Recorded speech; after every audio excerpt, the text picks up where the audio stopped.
There's a fight going on right now over what you believe. I want you to see that believing is the pivotal point of what defines you as a believer, as a person of faith. And so if there's anything that the enemy wants to attack, he wants to attack what you believe. I believe in me. If you stop believing in me, I'm not gonna believe in myself any less. The day that you start living your life according to everybody else's opinion is the beginning of the end. You have got to stand up to that voice. You've got to sell yourself every day on your abilities, on the goal that you want to reach. Whatever we have right now, whatever we're demonstrating in our lives, is a result of what we believe subconsciously that we deserve.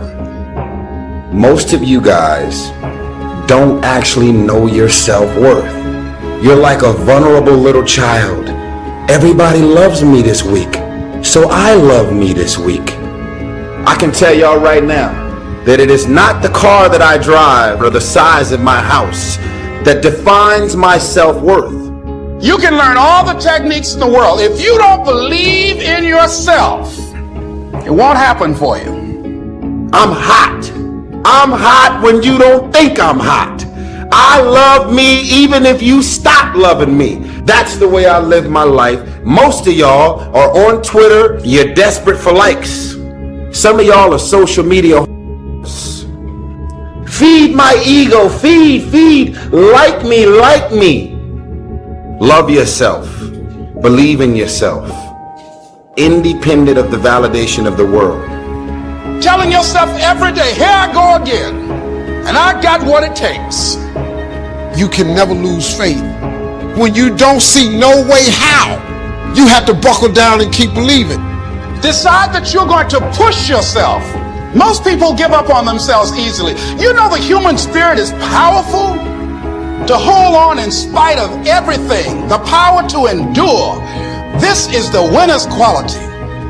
You have that quality within you. You want to be as smart as you can be. Learn all you can, read all you can. That's very important. But believing is our only gateway to God. It's not making pies.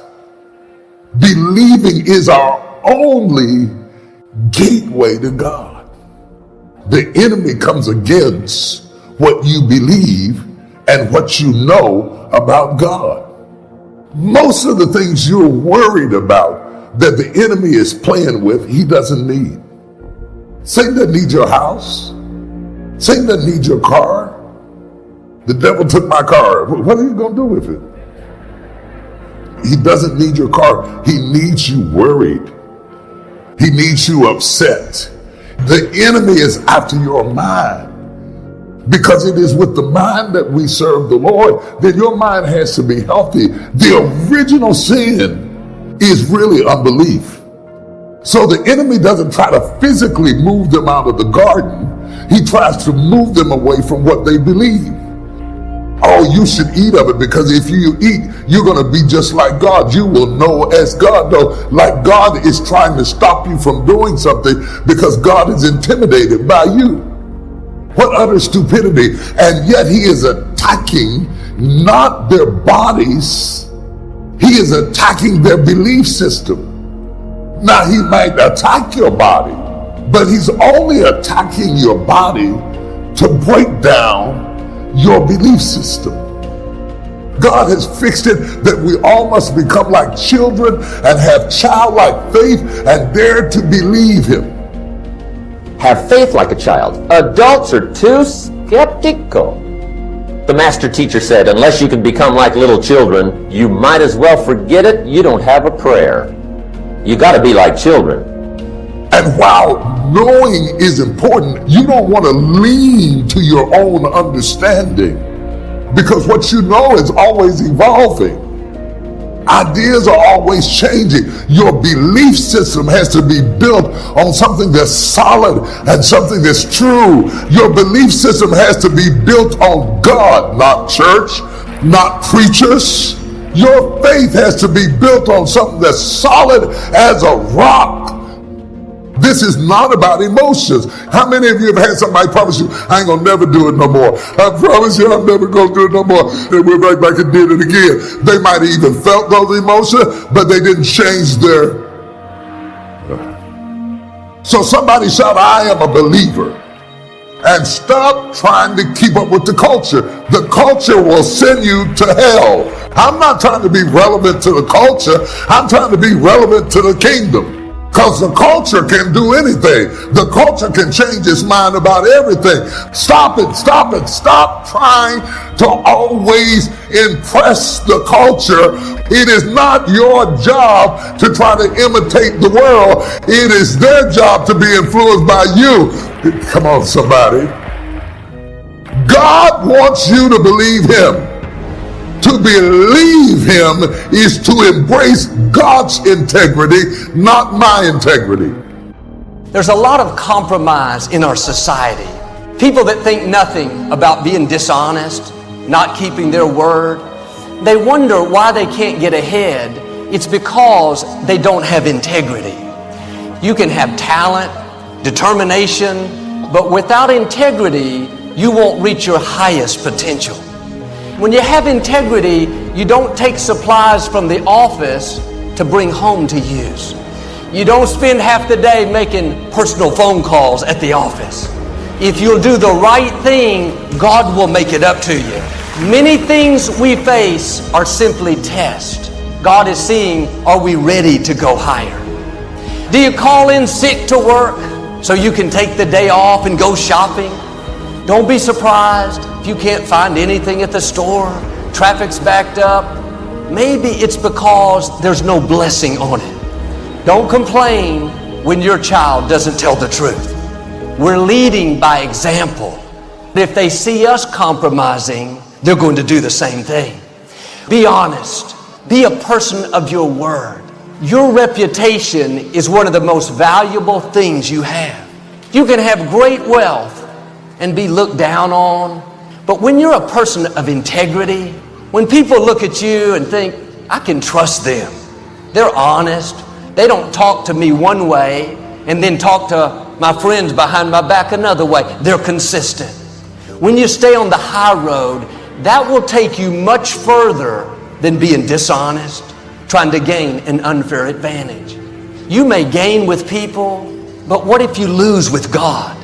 He's the one that can open the windows of heaven and pour out blessings that you can't contain. It's better to be truthful and have less, then God's favor will take you further. Instead of trying to cross the line, why don't you try a different approach and see how far behind the line you can stay? The more integrity you have, the more God can bless you. When you have integrity, you're the same in private as you are in public. Don't be kinder to strangers than you are to your own spouse. Be consistent. I'm not asking you to be perfect. I'm asking you to be real. When you have integrity, you're not making underhanded deals, hoping that nobody sees you. I've heard it said, don't do anything you wouldn't want to read about the next day in the newspaper. I doubt many of you have big areas where you're lacking integrity, but maybe there's some small things. It just takes a little effort, getting out of ruts where we've gotten comfortable doing things that are less than our best. We can fool a lot of people in public, but what God is concerned with is what goes on behind closed doors. How you live in private will determine how high you go in public. God is watching to see when He can promote you. When you pass these tests so He can take you to new levels. When you prove to Him that you're a person of integrity, there is no limit to how high He will take you. There's a price to pay to become all you were created to be. This takes people that have a made-up mind. I'm going to honor God. Not going to push people down to get an advantage. I'm going to be a person of integrity, honorable. That's the kind of people God rewards.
hypnotized. What's up is down, what's left is right. Chasing stars and holding you. I can't see the end, but we'll see it through.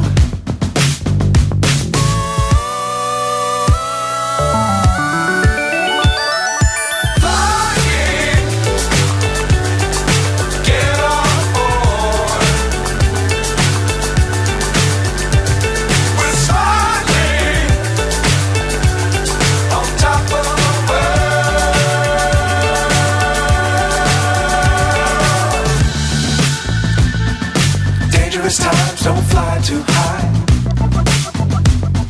Be sure to keep the ground in sight. Fly forever if you keep it tight. Love the world but keep the sky on your mind.